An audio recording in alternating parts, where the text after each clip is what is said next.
It's not just age. There are 3 specific hormonal shifts that slam the brakes on your metabolism after 50. If you've noticed that you're eating the same way you always have, maybe even less, but still gaining weight, especially around your midsection, this is why. And more importantly, there are specific, evidence-backed ways to counter all 3 of these shifts. Let's start with what actually happens. Your resting metabolic rate, the number of calories your body burns just to keep you alive, is largely determined by your muscle mass. Muscle is metabolically expensive tissue. It burns calories even when you're sitting still. After 50, most people lose 1 to 2% of their muscle mass per year, a process called sarcopenia. This isn't inevitable, but it is the default if you don't actively counteract it. By age 60, many people have lost 10 to 20% of the muscle they had at 40.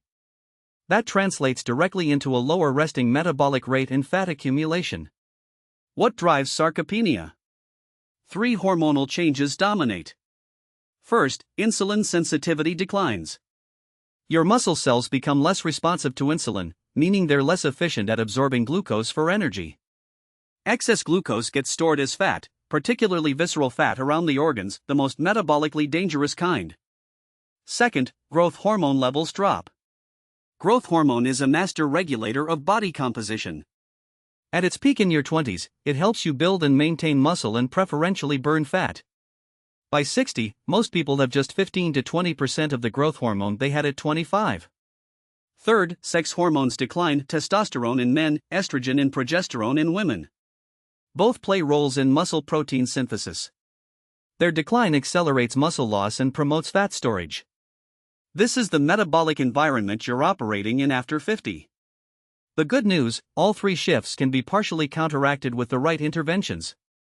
The single most effective intervention for slowing metabolic decline after 50 is resistance training. Not cardio, though cardio has its benefits, but lifting, pushing, and pulling against meaningful resistance.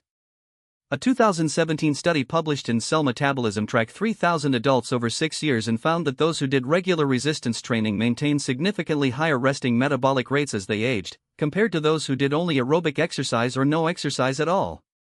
The mechanism is straightforward. Resistance training stimulates muscle protein synthesis, which preserves muscle mass, which keeps your metabolism elevated.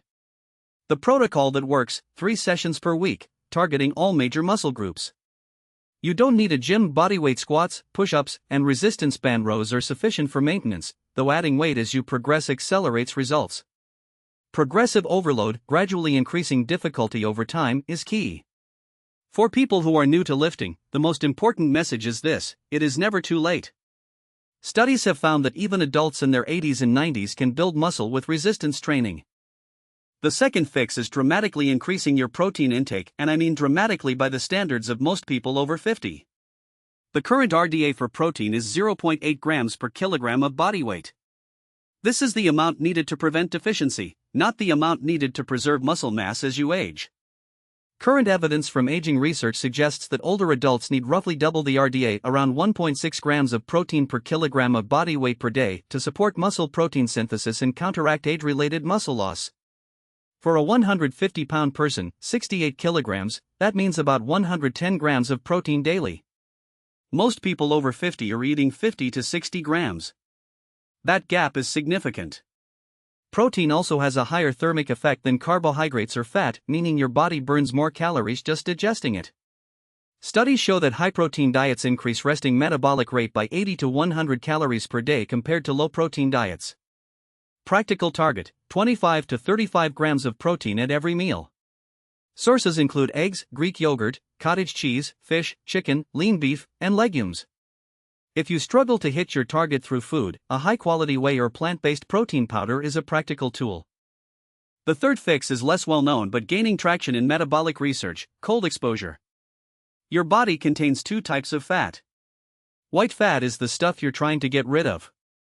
Brown fat is a specialized tissue that actually burns calories to generate heat, a process called thermogenesis. Brown fat is activated by cold. Multiple studies have shown that regular cold exposure, including cold showers, cold immersion, and even sleeping in a cooler room, around 66 to 68 degrees Fahrenheit, increases brown fat activity and improves insulin sensitivity. A 2014 study published in the Journal of Clinical Investigation found that adults who slept in a 66 degrees Fahrenheit room for 1 month nearly doubled their metabolically active brown fat and improved insulin sensitivity. This isn't a replacement for resistance training and protein, but it's a low-effort addition with meaningful metabolic benefits. Cold shower protocol: end your shower with 30 to 60 seconds of cold water, 3 to 5 times per week. It's uncomfortable for the first week, and then it becomes routine. Metabolism after 50 isn't a fixed fate.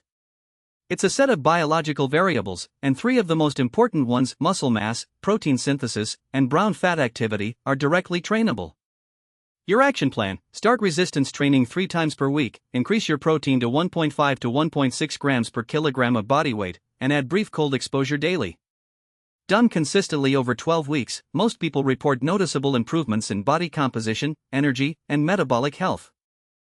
If you found this useful, subscribe for weekly videos on optimizing health after 50. We go into the research so you don't have to.